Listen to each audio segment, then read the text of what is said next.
Hi everyone, I'm at Starbucks. It's Memorial Day. Um,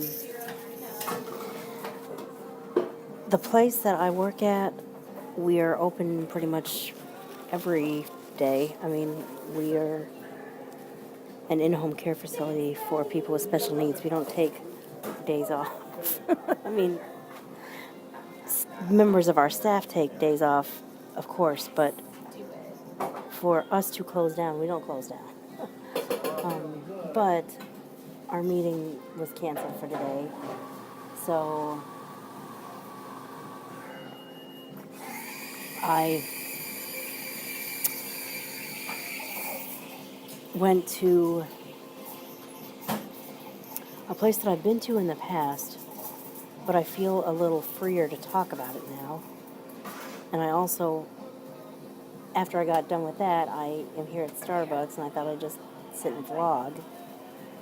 This may be a multi-parted vlog just because YouTube only allows me to have 15-minute videos. I probably should have. Well, it's not too late. I'll just set timer for 9 minutes. That way, 9 minutes and counting. I don't know that it's been 3 minutes already, but at least that way I have some amount of time or amount of idea of what kind of time I'm on. Because I know how I am. I can just babble on for 45 minutes, and then it's like, well, damn, now what do I do? So,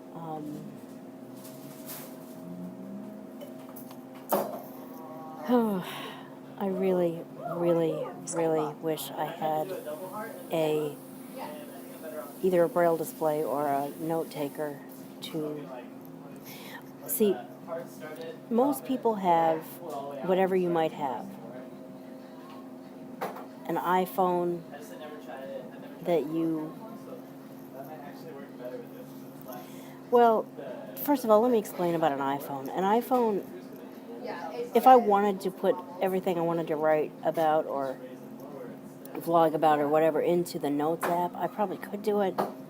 I just personally don't.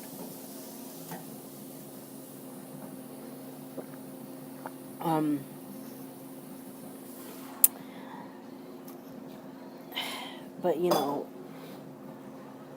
some people have iPhones that they write everything that is anything down on.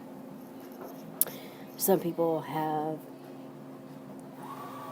you know, like our old school, and they have their literally their paper planners and journals, and, you know, they write stuff on a piece of paper. If you're a sighted person, you can do that because paper and pen, frankly, are not time consuming. They're not space consuming, so you can do that. With me as a blind person, I have, well, there are machines. One is called a note taker, which is basically a laptop computer, I guess, that's much smaller than the average laptop, and has a,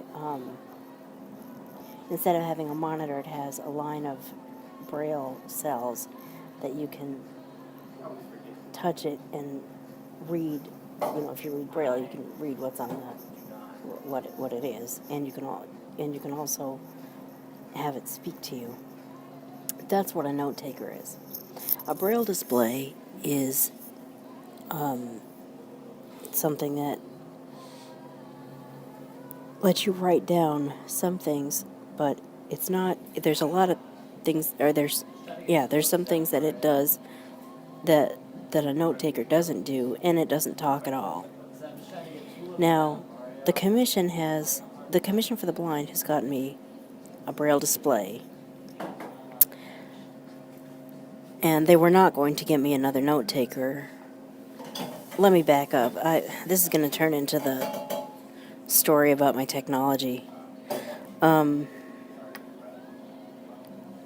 I'll get to the point and then I'll fall back on this. The point is, both of them are. One of them I ended up getting replaced, and it has not arrived yet. I'm expecting it to arrive tomorrow. The other one had a very untimely incident. I'm not even sure what exactly happened, but a key popped off, and I had to send it in for repair, and it's not back yet either. So I have no machine to take notes and read my notes back on. So I'm trying to like do everything kind of in my head, which drives me nuts. I miss these machines so much. I'm really looking forward to tomorrow when I get my new note taker. So the Braille display I got from the commission, the note taker. The truth is, I really wanted a note taker, but when the commission looked specifically at what I needed for work, which, let's face it, that's what the Commission for the Blind. It's a vocational rehabilitation agency. In other words, they're concerned about getting me what I need so that I can do my job.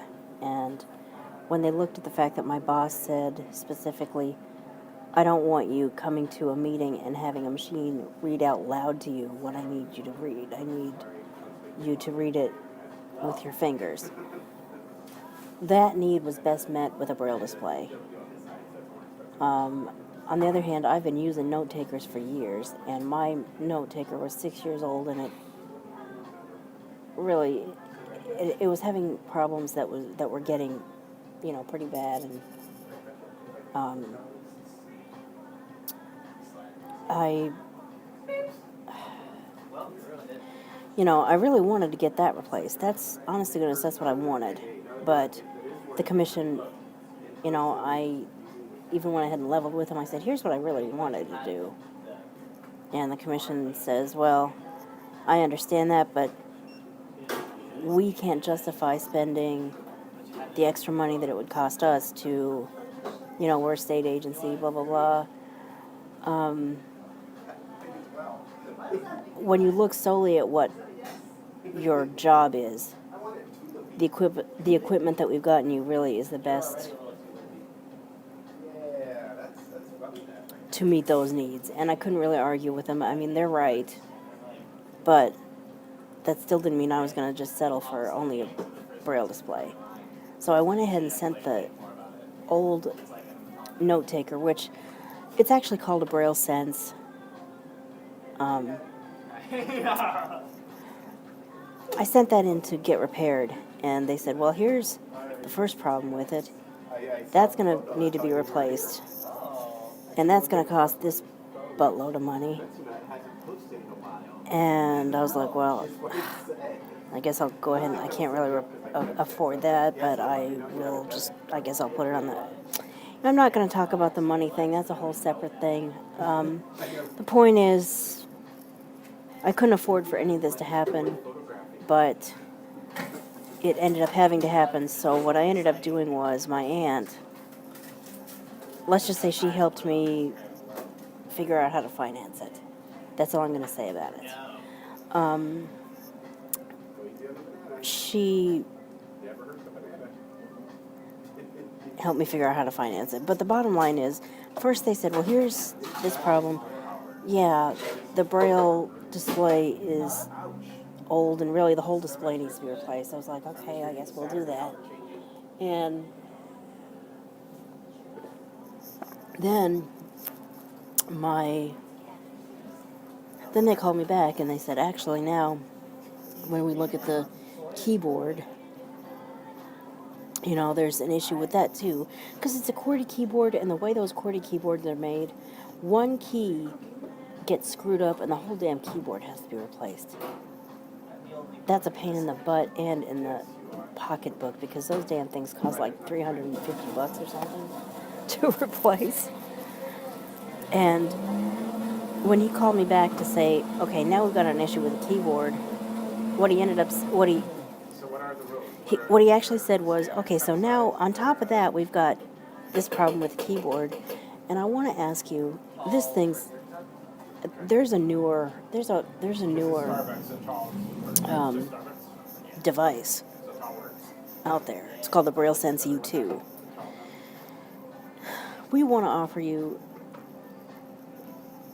a portion of the cost off of the price of the Braille Sense U2. That's like asking the owner of an old 19-something device. Would you turn off? That's like asking the owner of an older car if they want their dream car. A 2016, whatever the dream car is. Of course, I'm like, yeah, I'd love that. But where's the money going to come from?